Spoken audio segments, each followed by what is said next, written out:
Well, if it isn't a buff to Illuminati, who could have predicted this in their last video where they said the Illuminati team sucks? These buffs will change nothing in war. One of the biggest reasons I wanted to make this video is because a lot of my audience, they play in the same sort of, they swim in the same pools I swim in, if you catch my drift. And they're not happy. They're not happy the Illuminati team doesn't move anything in war. We think back to like the last team, Alpha Flight, I think was the last team. They're really bad in their mode, in war. They do the job in raid. If you pull the pieces of Illuminati out, they are very usable in Crucible. You got North Star removing revives, but also flipping everything really, really fast, unavoidable. You have Sasquatch. He just taunts on turn. He's an absolute beast as far as stats go because he's the newest pre-taunt character. And then, of course, Guardian is giving offense up to characters that normally wouldn't have it. There's some use there. A lot of the Krakens are not happy with the Illuminati use outside of Crucible.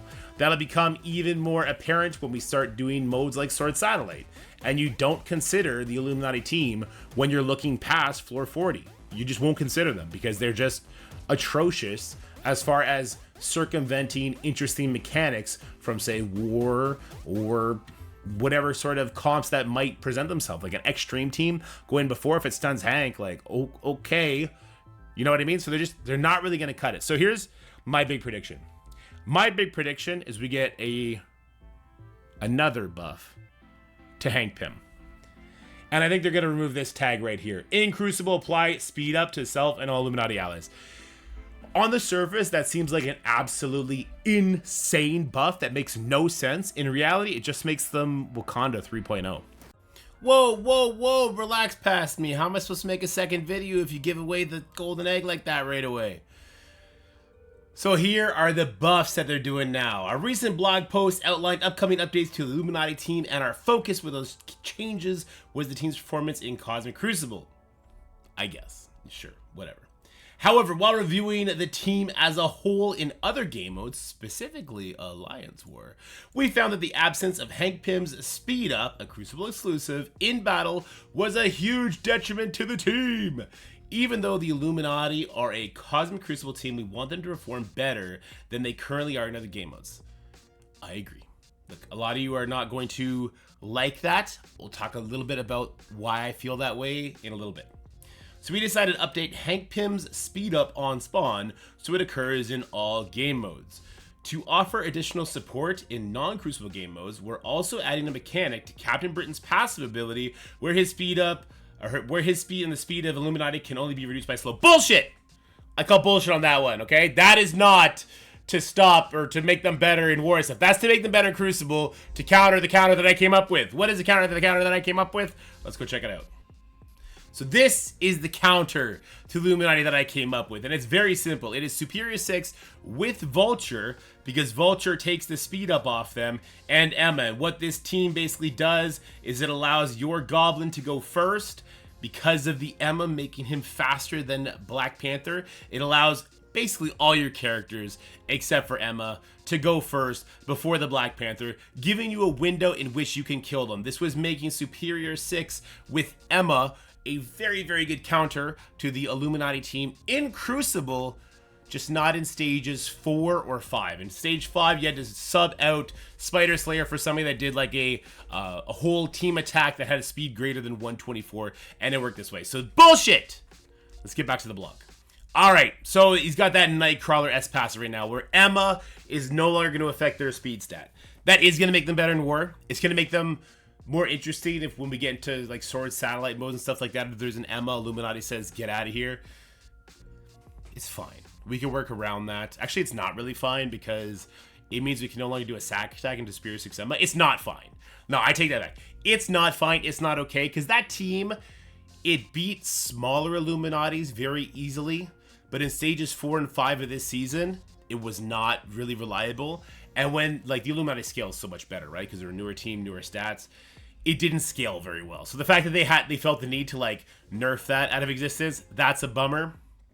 Maybe I'll just hold on to my nuggets of counters for a few months before we crack them out. I don't know. You guys let me know what I should do there. The above changes and Illuminati update outlined last week should go live tomorrow. So it didn't affect this week's Crucible at all. It will affect next week's Crucible. So let's talk about this a little bit. Like, how crazy does it make the team? Well, Shuri already got a buff, right? Now, Shuri's on spawn happens before other character effects. So she was already buffed to counter Masters of Evil. So the same way that Superior 6 with Emma was able to get in front of it and beat him up, even Masters of Evil, certain comps of Master of Evil, were able to get ahead of the Illuminati team. And if it was like a 3-star Hank, bada bing, bada boom, Kang was smacking him out of there. So they already felt the need to buff that. The good news is Shuri has a lot of her stuff buried in Crucible still. A lot. So characters lower assist chance, that is still locked behind Crucible. The character villains cannot gain speed up. This is the main one. This is the most important one we're going to talk about. This is still locked behind Crucible. Then we got Hank Pym. So Hank Pym, the biggest part of Hank Pym is that this is no longer going to be locked outside of Crucible. So you're going to go speed up for self and all Illuminati allies in all modes. Essentially, this makes them like the new War Dogs, but with 3 really slow allies. But like Hank and Shuri getting speed up everywhere, that is definitely going to, all of them getting speed up, it's going to greatly impact their potential in war, especially on the war defensive side. There's going to be certain counters that you may or may not want to try here, especially with the new anti-Emma thing that's coming in. So that's interesting, right? Another thing I want to highlight is Hank also doesn't let allies gain slow. So that's important as well. And then Captain Britain, it's not written here yet in his passive, but the big change is he's going to have this Nightcrawler-esque passive, where basically, where is it? It's here somewhere. The speed of this character and each ally can only be reduced by slow. So that's going to have that now. That is the anti-Emma mechanic. Here's the thing. The Superior 6 team, the full Superior 6 team with Vulture, will smash this team in Crucible, or sorry, in War, because Shuri does not stop enemies from gaining speed up. So unlike Crucible, Vulture's going to come in, he's going to take the speed up off them, he's going to give the speed up to Superior 6. Vulture is going to annihilate their buffs, cover them in trauma. It will still rewind them, because Captain Britain's in Crucible speed bar cannot be filled or reduced by any character. This is Crucible. The speed bar part is just Crucible, right? So Green Goblin's going to rewind them, your Slayer's going to go, your Doc Ock will summon, and then he's going to rewind as well. The Kraven is going to ability lock. Like, Superior 6 is still going to wash over this team. I would suspect that if we were to throw in like A-Force, it might still be okay with the speed up, because we have faster characters, in particular, like the Black Panther is going to go, but then Jessica Jones will go, like if she lands a bunch of ability blocks in her stuff, then Jessica Jones is just going to cleanse it, give everybody immunity. Spider-Woman is a faster character than Hank, so she can still ability block the Hank, and then like A-Force, Photon will still beat it, I assume. Have not done any testing yet. So I don't think it's going to break War at all. I think there's going to be already some really built-in counters. Don't rely on Emma, and it's going to be fine. So the reason I am 100% okay with this buff is because this team sucked outside of Crucible. And because this team is needed for the next legendary character, I don't want them to suck. I don't even, like, for everybody, right? Like, for people that hate Crucible, I don't want you to have to build this team for whoever the next legendary is. It's going to be absolutely awesome, because Old Man Logan was absolutely awesome. And then you have a really shitty team outside of Crucible, and you don't care about Crucible because of the trophy issue, or because you just don't find it the competitive to be fair, whatever the case may be, right?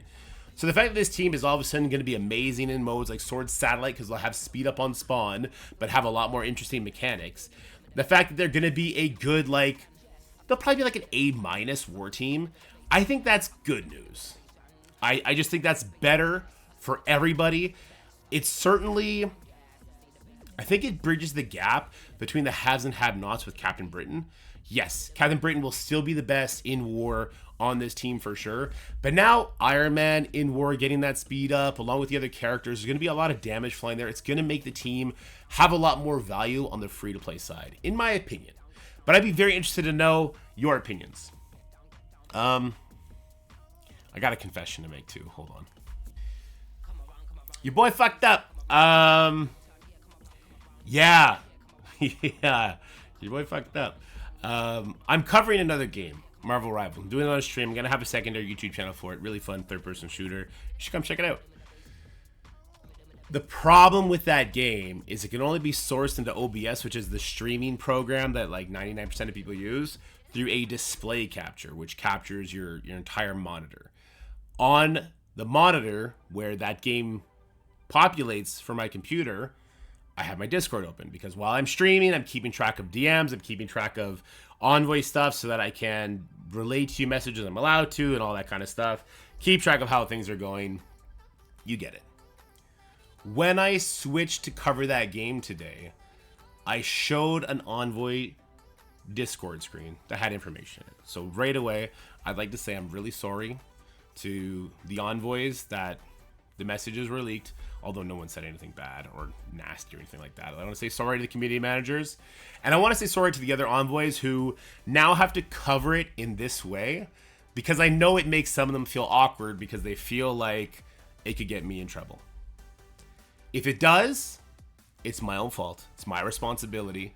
I goofed. I went to the community managers right away the second it happened, deleted the VODs, did all that. But people are lying in wait on the Twitch platform and on the YouTube platform for mistakes like that. They're just waiting for that kind of stuff to happen. So there was no way it wasn't going to get leaked out.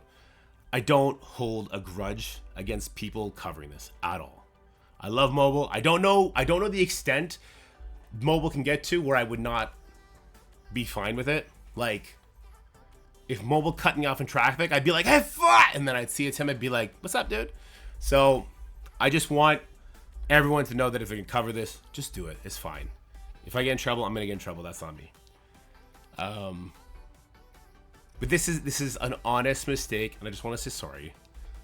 This is information. I'm not gonna cover it because that would be super weird. Go check out Mobile's video. I'll leave a description. I'll leave a comment with the link in there. And sorry, guys. I'll try not to have it happen again. How about those Illuminati buffs, though, right? Have yourselves a good day. Bye! That's it for the video, guys. I hope you enjoyed it. If you did, make sure you like, share, and subscribe. Stay happy, healthy, have fun, and I'll see you in the next one.